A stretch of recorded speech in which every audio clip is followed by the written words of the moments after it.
Let's move on to the Pacers, though, just because I think a lot of the talk about Detroit is going to focus on Cunningham for a while anyway.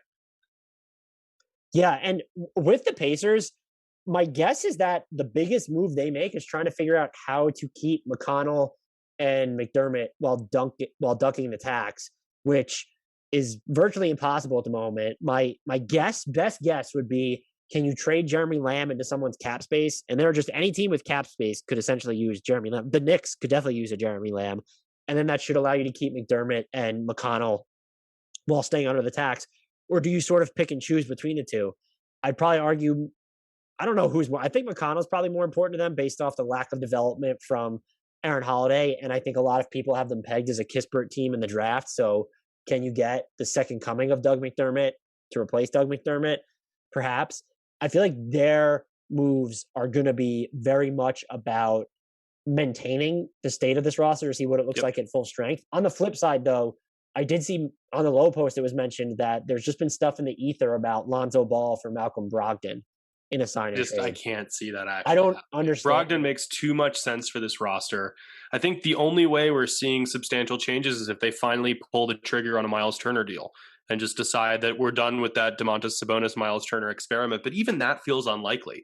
I think that we're largely looking, as you said, at keeping this roster together as best as possible, hoping for more health, because this was essentially a lost season with TJ Warren and with Turner for large portions of it. They didn't have LeVert for most of the year, but you do have him now. So put all the pieces together, and I think that you're only looking at moves around the periphery. Ideally, they're bringing back McConnell and Doug McDermott, and then, as you said, shipping Jeremy Lamb into cap space and trying to make some sort of veteran cheap as possible addition. Someone like Patty Mills could make a ton of sense here as a flamethrower off the bench if he's willing to sign a discounted contract to play on an Eastern Conference contender. But I don't think you're looking at let's slow the roll on Eastern Conference contender there, buddy. Well, I'm not saying they're going to be. I'm saying if Mills is convinced they're going to be, that I could see him wanting to sign a discounted deal here, because it makes a lot of sense where he's going to come in and be the unquestioned leader of the second unit. Yeah, I don't think this is an Eastern Conference contender yet, but the pieces are in place to the point that it could be. Yeah, I think maybe what you could see them doing is, and you kind of already mentioned, I don't know that Patty Mills would actually be cheaper than him, but if you have to get rid of McConnell and or McDermott, like what are the cheaper alternatives out there? I probably thought a step lower, where if George Hill gets waived his non-guaranteed deal, like however that works out, whether Philly trades him or doesn't guarantee his contract, would he be willing to go back to Indy? Do they give a shot to someone like an Alec Burks there? When you're looking at like the cheaper wings, that's where it would get really tough for them, just because we know that Indiana isn't this dream destination.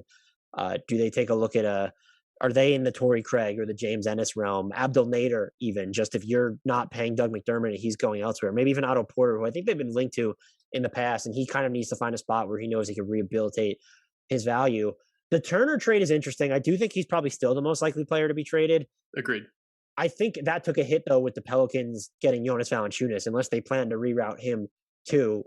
When you think, I could think of plenty of destinations for Myles Turner, but I'm like down to Charlotte and Sacramento as the ones that... I was going to say, Charlotte is the one that's really fun to me. The one that I thought was fun is like sort of a framework of, and there are two, I think you could go either way with this, is flipping Myles Turner for either Buddy Hield or Harrison Barnes from Sacramento, both of whom I think would be fantastic fits. I think I'd prefer Barnes. He's the better player, even though Hield he gives you more of that just, diverse shooting. I'd probably want, if I'm giving up Myles Turner that deal, I'd want a little something more from Sacramento. And I don't know if you could get number 9 and Buddy Hield for Myles Turner, I don't know if that's an overpay.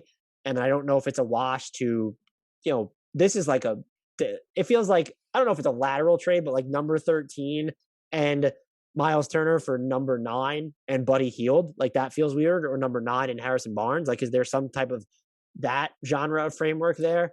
I'm more intrigued by Sacramento, though, even though Charlotte. I just want to see Turner stay in place. Oh, do you? I still like him here. I do. Yeah. I want him out. I think he could be maximized somewhere else. And we haven't seen enough of them at full strength, but the offensive ceiling on a Turner Pacers, a Turner Sabonis front court, to me, it's just not. Caitlin Cooper's probably cringing if she hears this, or maybe her ears are probably burning because she hates talking about and this dynamic has been just discussed ad nauseum too much at this point. I'm Way sort of too just much. over it.